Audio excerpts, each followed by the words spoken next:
ತಡ್ಸಿನಕೊಪ್ಪ ಅನ್ನುವಂಥ ಒಂದು ಏರಿಯಾ. ಇದು IIIT ಹತ್ತಿರದಲ್ಲಿದೆ.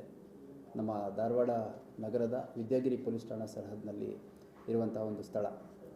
ಅಲ್ಲಿ ಒಂದು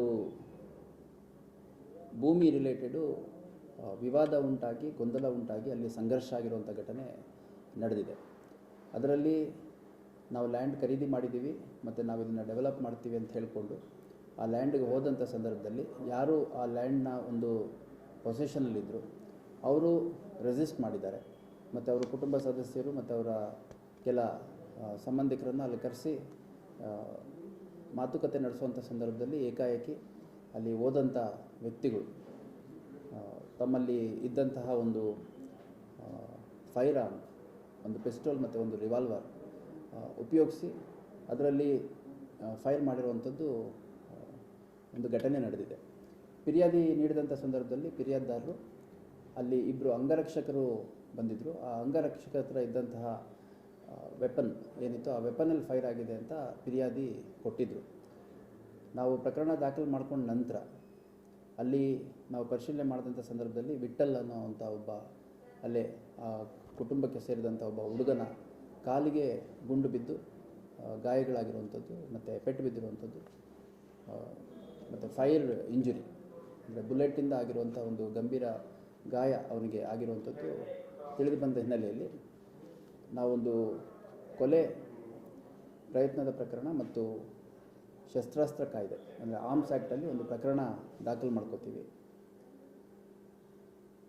ಒಟ್ಟು 5 ಜನರನ್ನು ನಾವು ವಶಕ್ಕೆ ತಗೊಂಡು ವಿಚಾರಣೆಗೊಳಪಡಿಸಿ 5 ಜನರನ್ನು ನಾವು ಕೊಲೆ ಪ್ರಯತ್ನ, ಆರ್ಮ್ಸ್ ಆ್ಯಕ್ಟ್ ಮತ್ತು ಅಟ್ರಾಸಿಟಿ ಸೆಕ್ಷನ್ಸಲ್ಲಿ ಅರೆಸ್ಟ್ ಮಾಡಿ ನ್ಯಾಯಾಲಯದ ಮುಂದೆ ಹಾಜರು ಮಾಡಿದ್ವಿ.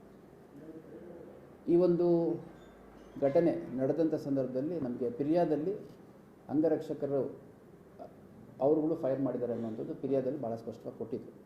ಆದರೆ ಘಟನೆ ನಡೆದು ಸ್ವಲ್ಪ ಹೊತ್ತಿಗೆ ಅಲ್ಲಿ ನಾವು ಸಾಕ್ಷ್ಯ ಸಂಗ್ರಹ ಮಾಡುವಂಥ ಸಂದರ್ಭದಲ್ಲಿ ಭಾಳಷ್ಟು ನಮಗೆ ವಿಡಿಯೋಗಳು ಸಿಕ್ಕಿದ್ದಾವೆ.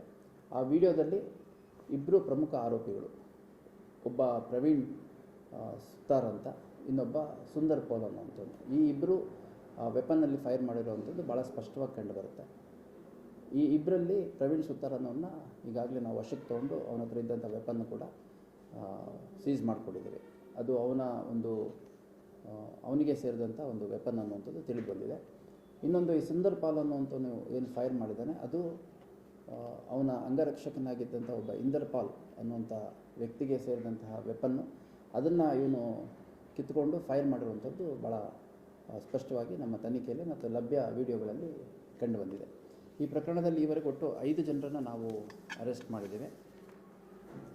ಪ್ರವೀಣ್ ಸುತಾರ್ ಅಂತ ಯಾರು ವೆಪನ್ನನ್ನು ಒಬ್ಬ ಫೈರ್ ಮಾಡ್ತಾನೆ ಅವನು A1 ಆರೋಪಿ. ಅದೇ ರೀತಿಯಾಗಿ ಫಿಲೋಮಿನಾ ಅಂತ ಈತ ಸುಂದರ್ ಪಾಲ್ ಅವರ ತಂದೆ ಮತ್ತು ನಿರಂತರವಾಗಿ ಫೋನಲ್ಲಿ ಇವರಿಗೆ ಗೈಡ್ ಮಾಡ್ತಿದ್ದ ಅನ್ನುವಂಥದ್ದು ಮತ್ತು ಈ ಹಿಂದೆ ಕೆಲವು ಸಂದರ್ಭಗಳಲ್ಲಿ ಅಲ್ಲಿ ಸ್ಥಳಕ್ಕೆ ಕೂಡ ಭೇಟಿ ನೀಡಿ ಬೆದರಿಕೆ ಹಾಕಿದ್ದ ಅನ್ನುವಂಥದ್ದು. ಆಮೇಲೆ ಇಂದರ್ ಪಾಲ್ ಸಿಂಗ್ ಅಂತ ಏನಿದ್ದಾನೆ ಅವನು ಅಂಗರಕ್ಷಕ ಆಗಿದ್ದಂಥವನು, ಅವನು ವೆಪನ್ ತೊಗೊಂಡು ಸುಂದರ್ ಪಾಲ್ ಅನ್ನೋನು ಫೈರ್ ಮಾಡಿರುವಂಥದ್ದು. ಬೆಂಜಮಿನ್ ಮತ್ತು ವಿಶಾಲ್ ಅಂತ ಒಟ್ಟು ಈವರೆಗೂ 5 ಜನರನ್ನು ನಾವು ಅರೆಸ್ಟ್ ಮಾಡಿದ್ದೀವಿ. ಇನ್ನೂ ಈ ಒಂದು ಪ್ರಕರಣದಲ್ಲಿ ಭಾಳಷ್ಟು ಸಮಗ್ರ ತನಿಖೆ ಆಗುತ್ತೆ. ಇನ್ನು ಇತರೆ ಆರೋಪಿಗಳ ಪತ್ತೆಗೆ ನಮ್ಮ 5 ಪ್ರತ್ಯೇಕ ತಂಡಗಳು ಈಗಾಗಲೇ ಪ್ರಯತ್ನ ಮಾಡ್ತಾ ಇದ್ದಾವೆ. ಆದಷ್ಟು ಬೇಗ ಈ ಕೃತ್ಯದಲ್ಲಿ ಭಾಗವಹಿಸಿರುವಂಥ ಇತರೆ ಆರೋಪಿಗಳನ್ನು ಕೂಡ ಅರೆಸ್ಟ್ ಮಾಡಲಾಗುತ್ತೆ. ಮತ್ತು ಈ ಒಂದು ಘಟನೆ ಫೈರ್ ಆರ್ಮ್ಸ್ ಯೂಸ್ ಮಾಡಿರುವಂಥದ್ದು ಅತ್ಯಂತ ಗಂಭೀರ ಪ್ರಕರಣ. ಇದರಲ್ಲಿ ಒಂದು ಸಮಗ್ರ ತನಿಖೆ ಆಗುತ್ತೆ. ಆಮೇಲೆ ಈ ರೀತಿ ಒಂದೊಂದು ಮೇಲೆ ಹಿಂದೆ ಪ್ರೀವಿಯಸ್ಲಿ ಹುಬ್ಬಳ್ಳಿ ಭಾಗದಲ್ಲಿ ಕೇಸ್ಗಳಿರುವಂಥದ್ದು ನನಗೂ ಕೂಡ ಮಾಹಿತಿ. ಅದನ್ನು ಪರಿಶೀಲನೆ ಮಾಡ್ತೀವಿ. ನನಗೆ ಗೊತ್ತಿರೋಂಗೆ ಹಿಂದೆ ಕೇಸಸಲ್ಲಿ ಇನ್ವಾಲ್ವ್ ಆದಾಗ ಅವ್ರದ್ದು ಕ್ಯಾನ್ಸಲ್ ಆಗಿದೆ ಅನ್ನೋಂಥದ್ದು ನನಗೆ ಸದ್ಯಕ್ಕಿರೋ ಮಾಹಿತಿ. ನಾನು ಪರಿಶೀಲನೆ ಮಾಡಬೇಕಾದ್ರೆ ಸದ್ಯ ಒಂದು ಪಿಸ್ಟೋಲು, ಒಂದು ರಿವಾಲ್ವರ್ ಮತ್ತು ಒಂದು ಫಾರ್ಚುನರ್ ಕಾರು ವಶಪಡಿಸ್ಕೊಂಡಿದ್ದಾರೆ. ಉಳಿದದ್ದನ್ನು ಇನ್ನು ತನಿಖೆ ಮುಂದುವರೆದಿದೆ.